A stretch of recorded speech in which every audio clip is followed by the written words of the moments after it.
प्रणाम सभी को। मेरा नाम बिंदिया भंडेरी है। मैं जामनगर गुजरात से हूँ। 2006 में मैंने देव संस्कृति विश्वविद्यालय से मानवीय चेतना एवं योग विज्ञान का कोर्स किया था। जब पहली बार एडमिशन मिला तो काफ़ी सारी शंकाएं थी, कुछ डर था मन में कि हम कैसे रहेंगे। पहली बार आई थी तो मन में थोड़ा सा डर भी था, पर डॉक्टर साहब जी का इतना स्नेह मिला, इतना प्यार मिला कि कभी माता पिता की दूरी महसूस ही नहीं हुई। लगा कि जैसे वो हमेशा हमारे साथ हैं। अपने बच्चों की तरह उन्होंने हमारा ध्यान रखा। एक वाक़या मुझे याद है, जब डॉक्टर साहब का जन्मदिन था। काली चौदस का दिन डॉक्टर साहब का जन्मदिन मनाया जाता है। मैंने एक चार्ट पेपर लिया बड़ा सा, उसमें मैंने स्वामी विवेकानंद का चित्र ड्रॉ किया और उसमें मैंने एक रात को बैठ के कविता लिखी। आधी रात तक मैं उस चार्ट पेपर पे पूरा अपना ड्राइंग करती रही, पूरा कविता लिखा बैठ के मैंने। और दूसरे दिन सुबह अपनी सारी दोस्तों के साथ मिलकर, सारी लड़कियों के साथ मिलकर उसमें सबके सिग्नेचर्स लेके हम डॉक्टर साहब के पास गए, हमारी वार्डन के साथ। डॉक्टर साहब को हमने वो बर्थडे कार्ड के थ्रू विश किया। डॉक्टर साहब बड़े खुश हुए कि तू मेरे लिए कविता लिख के लाई है। मैंने कहा कि हाँ, बस कोशिश की है। मुझे आप विवेकानंद जैसे लगते हैं, मैं आपके अंदर स्वामी विवेकानंद की छवि को देखती हूँ, इसलिए मैंने ये एक छोटा सा प्रयत्न किया है। उनको बड़ा अच्छा लगा। उतने काफ़ी साल बीत गए।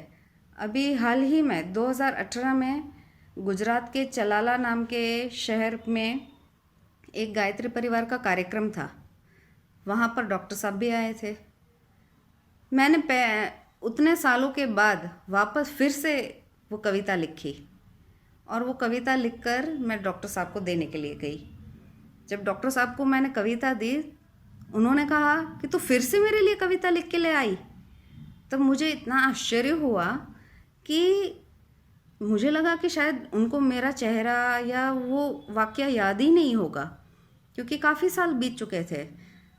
2006 में मैंने जो कविता लिखी, उसके बाद 2018 में मैंने उनके लिए लिखा और उनको अभी तक याद था। उन्होंने कहा कि फिर से तो मेरे लिए लिख के लाई। कभी एक पिता अपनी बेटी को भूल नहीं सकते। इस एहसास के साथ मैं आपको कहना चाहूँगी कि वो सच में हमारे पिता हैं, भले ही उन्होंने हमें जन्म ना दिया हो। डॉक्टर साहब जी हमेशा हमारे साथ रहते हैं।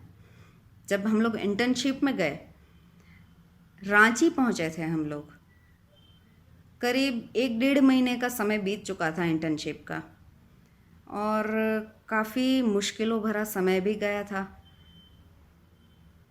डॉक्टर साहब का एक दिन फ़ोन आया शक्तिपीठ में। किसी ने आके हमसे कहा कि डॉक्टर साहब का फ़ोन आया है और आप लोगों के बारे में पूछ रहे हैं कि हमारी बच्चियां कैसी हैं, उन्हें कोई तकलीफ़ तो नहीं है, आप उनका ख्याल रखिएगा, उनका ध्यान रखिएगा। तब लगा कि डॉक्टर साहब हमारे बारे में पूछ रहे हैं। मतलब उनको इतने सारे बच्चे वहाँ पे विश्वविद्यालय में पढ़ते हैं, उनको कैसे पता कि हम लोग कहाँ हैं। फिर भी उन्होंने शक्तिपीठ में कॉल करके पता किया कि हम लोग कहाँ हैं, क्या कर रहे हैं, हमें क्या क्या प्रॉब्लम्स हो रही हैं। और उन्होंने शक्तिपीठ के कार्यकर्ताओं से हमारा ध्यान रखने के लिए कहा, हमें कोई प्रॉब्लम ना हो उसके लिए हमें हेल्प करने के लिए कहा। ये सच में एक पिता ही कर सकते हैं। मैं अपने पूरे मन से ये कहना चाहूँगी कि डॉक्टर साहब जैसा पिता शायद ही किसी को मिल सकता है। हमारे श्रद्धेय, हमारे प्यारे डॉक्टर साहब विश्व के सबसे बेस्ट कुलाधिपति हैं, बेस्ट पिता हैं, बेस्ट गुरु हैं। वी लव यू डॉक्टर साहब।